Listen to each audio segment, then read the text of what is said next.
everybody, welcome back. We're reading the Pocket Buddha. I read this many times at work.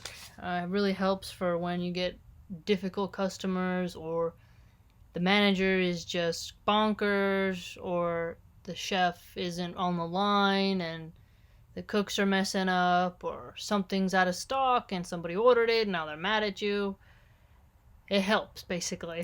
It helps, especially if you're in the culinary world or the customer service world, where all you're dealing with is negativity all day. Okay, we're on page 117 and we're in the section titled Truth. The truth, indeed, has never been preached by the Buddha, seeing that one has to realize it within himself. Lamkara Sutra. That is very interesting. The one who has entered a solitary place, whose mind is calm, and who sees the way, to that one comes insight and truth, and rapturous joy transcending any other. Dhammapara. A Brahmin was making a ritual fire for worship. The Buddha said to him, "You should not imagine, Brahman, that insight comes by merely laying sticks on a fire. You should trust to the truth that is within you to enrich your spiritual life, and not to external rituals. Having departed from that way of doing things altogether, I kindle my fire within. Here the controlled tongue is the sacrificial spoon, and the heart is the altar of the fire." Samyutta Nikaya. The heart as the altar, the tongue as the sacrificial spoon, because like a spoon scoops in, a tongue scoops in. And when you are angry, you kind of feel like your heart's pumping, your adrenaline gets up, your body temperature gets hotter. But it's like, no, the truth is like, it can enliven you in a different way, right? And that external rituals, internal is key, right? Never think that I believe I should set out a system of teaching to help people understand the way. Never cherish such a thought. What I proclaim is the truth as I have discovered it, and a system of teaching has no meaning, because the truth can't be cut up into pieces and arranged in a system. Diamond Sutra. Don't tell that to the universities. They don't want you to know that. One of his followers urged the Buddha to perform a miracle in order to attract some non-believers. The Buddha replied, "I detest and will not undertake the so-called miracles of magic power and divination. I and my followers attract non-believers only by the miracle of truth." Digha Nikaya. That is a good thing. Not asking for miracles. Just as the word chariot is merely a means of expressing how axle, body, wheel, and poles are brought together in a certain relationship, but when we look at each of them one by one, there is no chariot in an absolute sense. And just as the word house is a way of expressing how wood and other materials stand in relationship to each other in a certain space, but in the absolute sense, there is no house, and just as the word fist is an expression for the fingers and thumb in relationship, and tree for trunk, branches, and leaves, and so on. So basically units, right? How units, these gathering of units creates a one unit. The 5 fingers creates a fist.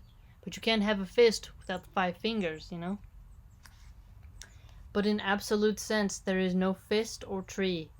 In exactly the same way, the words living entity and person are but always of expressing the relationship of body, feeling, and consciousness. But when we come to examine the elements of being, one by one, we find there is no entity there. In the absolute sense, there is only name and form and the mystery which they express, such ideas as I and I am are not absolute. Visuddhimagga. Such ideas as I and I am are not absolute. The ego, the Buddhists really kind of tear down the ego. It's like, now this is really contrast to the Egyptian sense, because the Egyptians have like, I am, I, like, which is like out there. And you need that a little bit in your life, but not to the narcissistic sense, right? But the Buddhists attempt to let go of it all. But remember, not all of us can be monks. Except they would say anybody, but, I would just try to be a little practical, Accept my words only when you have examined them for yourselves. Do not accept them simply because of the reverence you have for me.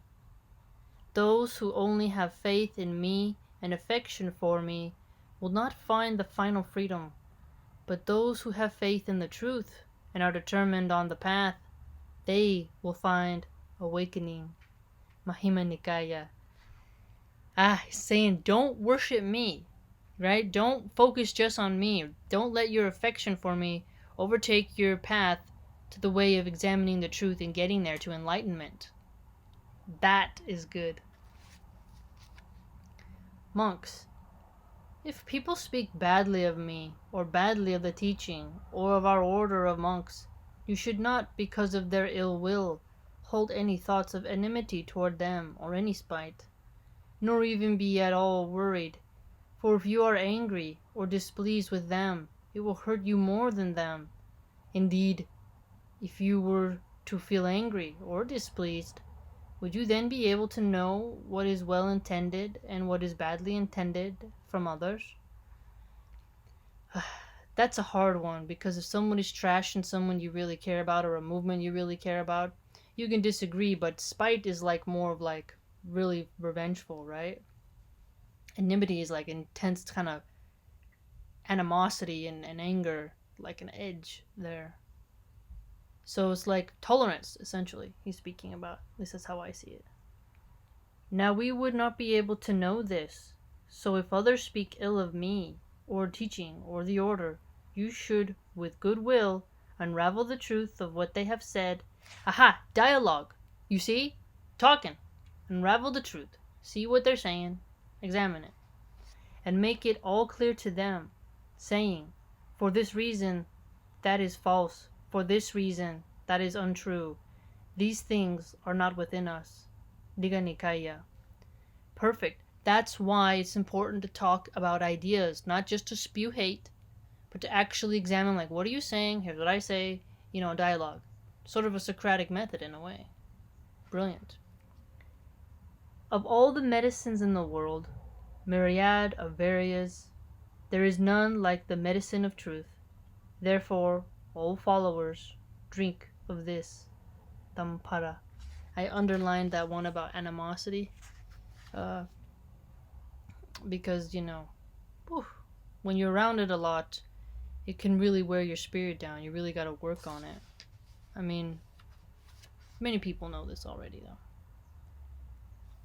Few cross the river to the farther shore. The rest run up and down this side of the torrent.